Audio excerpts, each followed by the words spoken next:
Today we're going to learn all about transitions. Now we know from the last lesson that you can join two independent clauses with a semicolon, but you can also join two independent clauses with some kind of transitional device. The following are some basic transitional devices that you've probably seen before. They work pretty well in most situations, but they can sound a little robotic at times. Now what those transitions do is they guide us from one independent clause to the next. It's another way of joining two independent clauses together.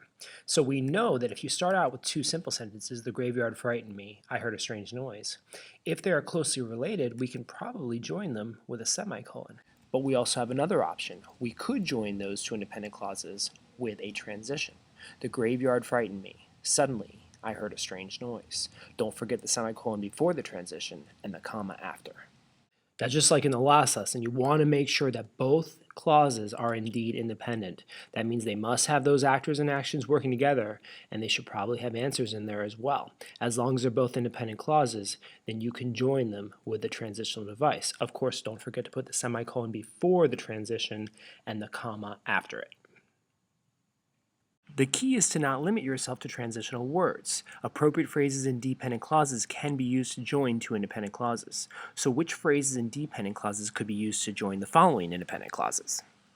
The thing to remember about transitions is that there's always more than one answer when joining two independent clauses together. So in this first one, we waited until everyone was asleep. Billy, Mark, and I snuck out to the graveyard. Well, what would work here? Well, there's plenty of answers, but I'm going to say we waited until everyone was asleep. Once the house was completely still, Billy, Mark, and I snuck out to the graveyard. We used a dependent clause to join the two independent clauses. The moon vanished behind some clouds. I had a flashlight. Well, what would work here? Luckily, I had a flashlight. That's fine. We just used a single word. We started to hear strange noises. A thick fog rose from the ground. Out of nowhere, a thick fog rose from the ground. Here we use a phrase. And finally, we heard something moan. Billy and Mark ran away. Before I knew what was happening, Billy and Mark ran away. Here again, we used a clause. So humor me with a quick little review. There's three basic ways to join two independent clauses with some kind of transition. The first is with a single word. The zombie was lonely, therefore it left its grave to find friends. The second way is with a phrase. It wandered around the cemetery one night. While about, it came across several young people.